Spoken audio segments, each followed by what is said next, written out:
ఇయర్లో ఎన్ని ఫెస్టివల్స్ చేసుకున్నా కూడా బర్త్డే కంటే ఒక స్పెషల్ ఉంటుంది కదా. ఈరోజు మా బాబు బర్త్డే, సెకండ్ బర్త్డే.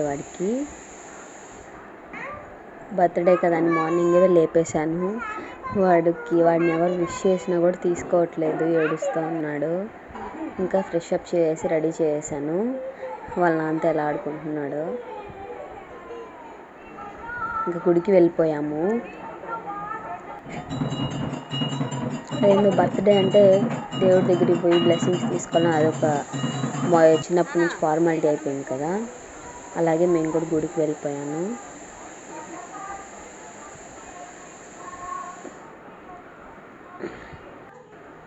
అదే మన చిన్నప్పుడు అయితే మన బర్త్డే రోజు ముందే డ్రెస్ తెచ్చి పెట్టుకున్నప్పుడు ఎప్పుడు వేసుకుంటామా అని 100 సార్లు చూసుకునే వాళ్ళం. బర్త్డే రోజు చాలా స్పెషల్గా ఉండేది. ఎవరెవరు విష్ చేస్తారా అనుకునే వాళ్ళం కదా.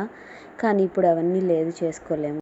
మన చిన్ననాటి చిన్న చిన్న ఆనందాలన్నీ ఇప్పుడు పిల్లల ద్వారా తీర్చుకుంటుంటే చాలా హ్యాపీగా ఉంటుంది.